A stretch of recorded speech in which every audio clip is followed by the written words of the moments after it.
Hello and welcome to this Vivado Quick Take video using Vivado Design Suite with revision control. Why would you want to use revision control with Vivado Design Suite?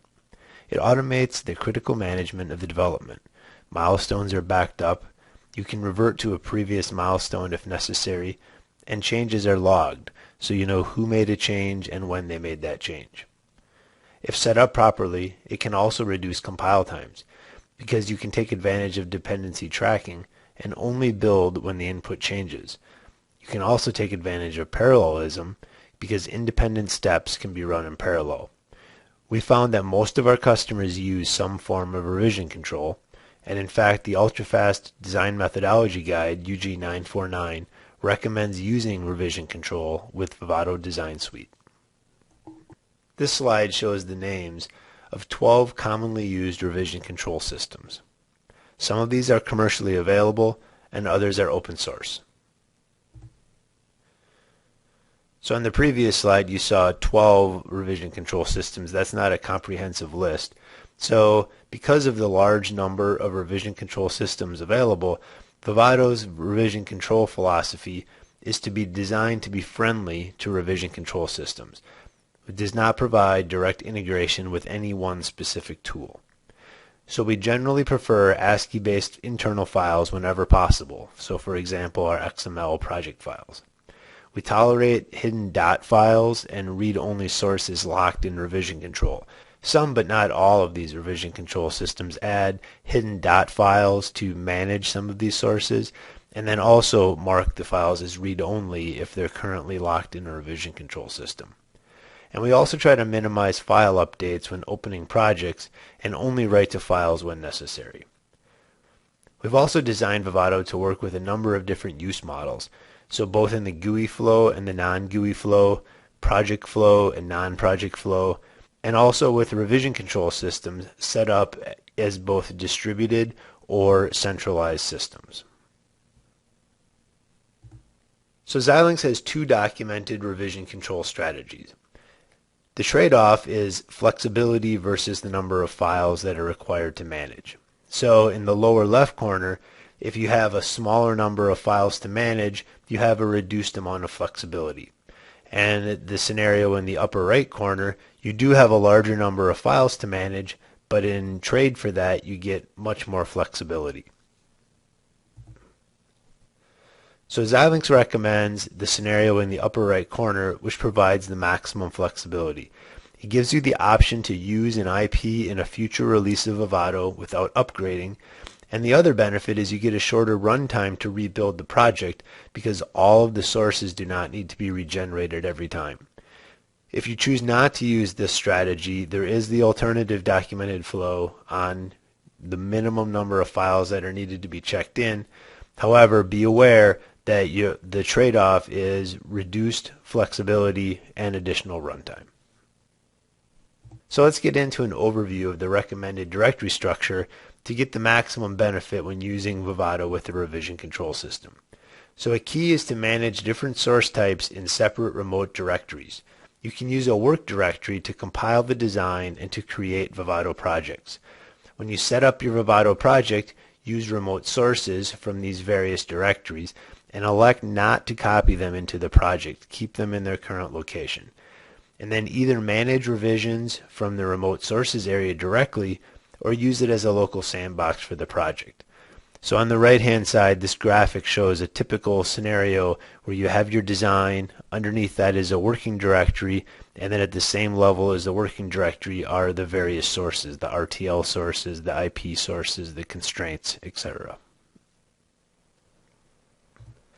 This is a high-level overview of what the project would look like under revision control.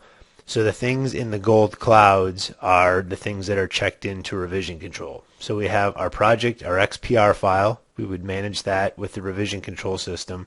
And then all of the remote sources, the VHDL, Verilog, block diagrams, XCIs, constraints, etc. However, we would not check in our .sources directory, our data, cache, and runs directory. These are derived objects. They include temporary files that Vivado is using, but are not required to be managed in order to rebuild or recreate your entire project. And not only would it be inefficient to check these files into a revision control system, it can also cause additional trouble, and we strongly encourage you not to check these files into a revision control system. So focused on the documented approach for maximum flexibility, if you're using a project, manage the XPR file, or there's a tickle script to recreate the project. It's called write project tickle, and it generates a script to recreate the project. So you have the choice. You can either manage the XPR file or manage the tickle script that just recreates the project every time. Do not check in these project subdirectories as I mentioned in the previous slide. Use your own judgment on the directory structure for the RTL, for your constraints, etc. And for IP and IP integrator sources, manage the entire directory tree. So generated sources can be used in a future release of Vivado. So if you check in all the files in the IP or the block design directory, then in a future release of Vivado, even if that IP has been changed, you have everything you need in order to maintain that, and you're not forced to upgrade the IP. And in addition, you don't have to keep regenerating the IP because you've already regenerated, which will give you the additional improvement in runtime. So on the right-hand side here, it shows a typical scenario where you have a work directory. Inside there is either the XPR file or the tickle script to recreate the project. Outside of that, you have all your RTL sources, your test bench, and your constraints. If you're using Vivado HLS source files, scripts, example projects, and packaged IP, you should check those into your revision control system. Manage the entire system generator directory for DSP sources. Manage your scripts and docs. Any scripts or docs that you've written to go along with your design, manage those as desired. And then for SDK, manage the HDF file, which is the handoff file between Vivado and SDK. If you prefer the minimum file approach, the recommendation is similar but just slightly different. There's no change to how you would manage your XPR file or the tickle script to recreate the project. The difference is for IP, you could check in only the XCI file, and then you could recreate the output products for that particular IP. But you have to note that it can only be recreated using the same version of Vivado that the IP was created. And likewise for IP integrator, you could check in only the .bd file or a tickle script to recreate the entire block design using write bd tickle. In both of these scenarios, though, if you don't have all the IP, you only have the .bd or the tickle script, then you can only recreate this in the same version of Vivado that you originally created your project. But the benefit is there's much fewer files to check in. The downside, again, is that it's going to take longer runtime because all of the IP and the design will need to be regenerated. This approach has similar recommendations for Vivado HLS, System Generator, Scripts and Docs, and for SDK. These steps are the same in both recommended flows. A couple quick best practices for revision control. So to create that tickle script, you can use write project tickle to create a template that you can modify. This is also available as an option in the GUI. And for IP integrator, you can use write bd tickle. This creates a tickle script to recreate just the BD. And this is available in the GUI also under the export menu. But as I mentioned, it's highly version dependent, just like the IP. So you would only be able to reuse that script in the same version of Vivado. We've also had customers that have had a lot of success scripting their check-in and check-out flow. So some of these revision control tools allow, with a mouse, you can select files to check in and check out. A number of our customers have had success scripting this, so it's much more reproducible and not as error-prone. In summary, and for additional information, there's two documented approaches to help you decide which files to manage.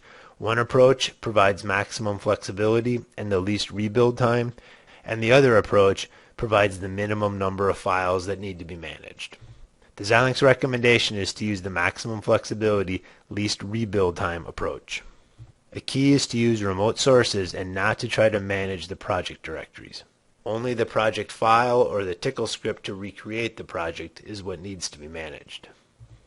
You can also review Chapter 2 in UG 949, the Ultrafast Design Methodology Guide for Vivado Design Suite. That was recently updated with the information in this video, plus additional information. Thank you for watching this Vivado Quick Take video. Thanks for viewing this quick take. If you found this video useful, you might be interested in taking some of our more in-depth training available at xilinx.com/training. We feature a variety of courses, both live and online, intended to make you proficient with Vivado and its features. We look forward to your participation. Thanks again for making Vivado successful.